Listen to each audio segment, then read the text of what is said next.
Jim Bianco, president of Bianco Research, with us. Jim, so let's start off just kind of with the calendar. Good to see you, sir. Thanks for being here this morning. Thanks for having me. Yes, sir. Manufacturing, construction spending today, of course, employment on Friday. Take me through the week on what matters to you the most here. I think it starts tomorrow night with the State of the Union address and how he addresses, say, things like DOGE and European defense spending. And I might interject, I think that that's the European defense spending is the biggest thing that the market is missing. They're committed to spending hundreds of billions, if not trillions of dollars on their own defense. Presumably, we can cut our defense budget. And that is something I think that the market is reacting to that a lot of people aren't really picking up on. So Tuesday, I think State of the Union. And then Friday, of course, with payrolls at 160,000 is what the estimate is, a slight uptick from 142,000. But as always with the payroll report, watch those revisions because the revisions have been huge in the last few months. Okay, first to the spending side, Jim. If you think that we're going to be able to spend less on defense, if you combine that, let's say you also believe the DOGE is really going to work and it's going to cut spending. Does that show up in bonds? Are there real potential ramifications in the bond market? Is there any reason why they've been rallying during this? Is there a message in there somewhere that these things might actually help bring down some of these deficit debt concerns?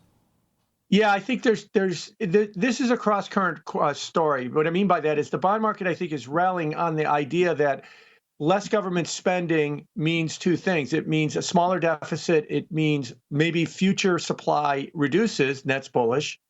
And some people have argued, too, that that might slow the economy. But that economy slowing is on the assumption of there isn't a pickup in the private sector. The Trump administration is also talking about things like cutting taxes and reducing regulations to unleash the private sector. Now, if they do that, there is the potential that you could see a big uptick in the economy, maybe more inflation because of that uptick, and bonds would go up. So right now, it's just on the first half of the story, is that they just see less spending as being bullish for bonds, less spending as potentially being weak for the economy. The second half of the story, but do they fulfill their deregulation and tax cuts requirements or suggestions, and that gets the economy moving on the other side? That's to be determined later this year. Okay. So it sounds like you have some hope that these things really will kind of change our conversation around treasuries, around if U.S. fiscal situation. It might actually have a little stimulative effect. You think these are all possible? Yeah, I think so. I've been talking a lot about this thing called the Mar-a-Lago Accord the last couple of weeks, and I'll just bottom line it for you. Everybody's got to recognize that this is a different president, this is a different era, and things are going to be done in ways that we haven't seen before. And one of the big ones is this demand that Europe spend more money on defense so we could spend less money on defense. The sovereign wealth fund, the tariffs. These are things that we're going to see more and more of these kind of things going on. And I think that the calculus in the markets have just started to figure out that we just can't go back to the playbooks that we've been using for years and years and say, when this happens, then the market does this. And when that happens, the market does that, because we're going to get things that we haven't seen before in these markets. And that's why I think that we've seen kind of an interesting pattern. I'll focus on the bond market. Yields have been going down and volatility in the bond market has been rising. And that's a rare instance when you've seen the market yields falling and rising volatility. That just adds to the uncertainty or the unsureness that everybody has as to what's going on. But I think they're finally starting to get a handle on it. Yeah, it's a really interesting argument, and I think one that has still gone kind of under discussed. So I like that you're bringing it to us here this morning with the State of the Union being the focus and the real potential maybe for some of this to chip away at what many view as a massive problem with government financing, et cetera. So it's encouraging. I mean, you're a smart guy, and if you think it's possible we could have a real effect, I like that. Stick with me, Jim. I got one more for you, but let's open up the market here because we got some bells ringing, and we're going to see how the open bid is with S&P's expected rise about 1/3%. Tech, for the most part, in good shape, but NVIDIA is red, down $1.60. Not too bad when you look at all the other mags higher and semiconductors higher as a group. That Nasdaq's going to open about 0.5%. So a good follow through from Friday's firm finish for stocks. And obviously, Bitcoin leading the charge overnight and throughout the weekend on the announcement of a strategic reserve with cryptos that mentioned three and then added BTC and Ethereum, of course, too. We still got Jim Bianco with us. Jim, tell me your thoughts on the crypto, the reserve, how the announcement came about, and what do you think this thing's actually going to function as?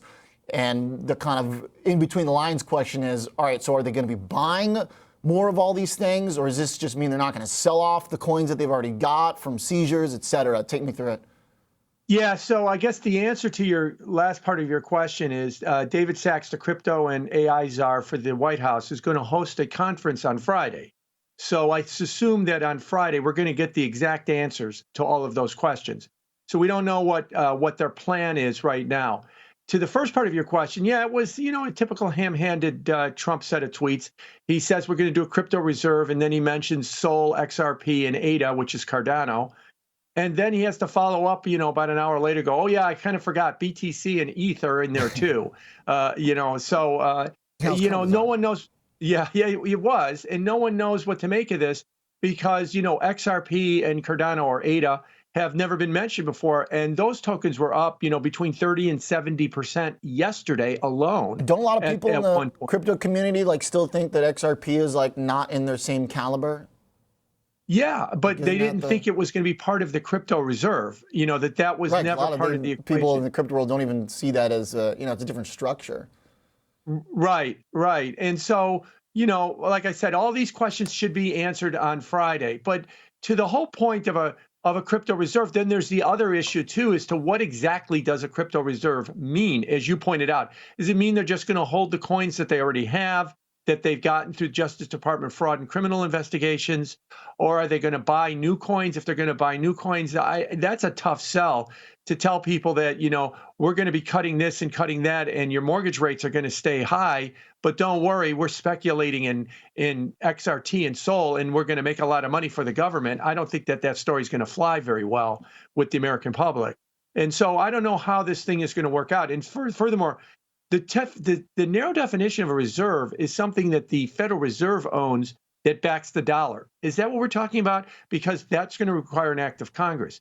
Are we talking about dumping some coins into this new sovereign wealth fund on a speculation? Right. That's not really a reserve. Right. I mean, we could call it that, but that's not what the strict definition of reserve is. So there's a lot of open questions as to what exactly they're planning on doing here. Appreciate the clarity on the definition-wise, and not to sound like a crypto pumper, but that doesn't really matter what the definition of the vehicle is. If they're buying them, right, then that's what coiners care about the most. So if they are just buying them and dumping them in a sovereign wealth fund or something, that wouldn't meet these definitions. So of course there would be stipulation, but still would mean the buyer that the coiners are looking for from the government. So I guess the big question then is where do they get the coins, if it's ones they already hold or not, and how much is going to be added, I guess, of each.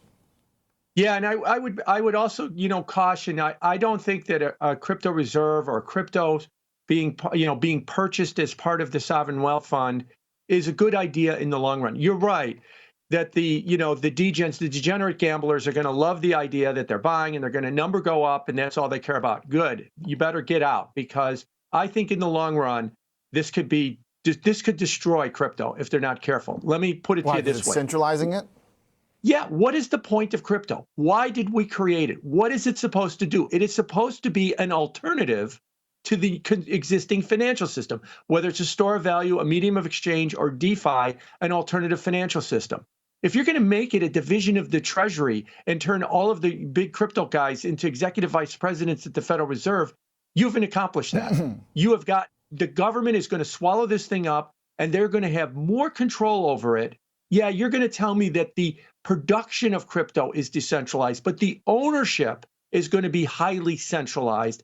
And that at the end, the government's going to tell you what they're going to want to do. And they're going to say that in a future administration, maybe they're going to say Bitcoin is against the interest of the dollar. We want its price to go to zero. And they might have the ability, by being a big owner of it, to do that they don't now. I don't think the idea of getting in bed with the government is good for it in the long run. Yeah, in the short term, if you're looking to buy a Lambo and you want the price to go to 200,000, maybe this is your chance. But in the long term, if you think that this is going to be the 13 million that Michael Saylor is pushing in 20 years, it might not be around in 20 years if the government gets too involved in this. That's my concern. I would like people to tell me how the government buying this and it being an alternative to the financial system, the how those two disruptor, things work. both can be true at the same time. I just don't see how that works. Ironic at best, completely antithetical, at truth probably.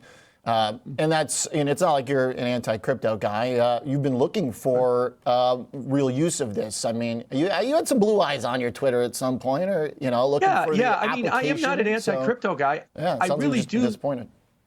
I really do think that there's a real promise in the system. And I really do think that there's real promise that they're building an alternative financial system. And for a lot of the third world, it's needed.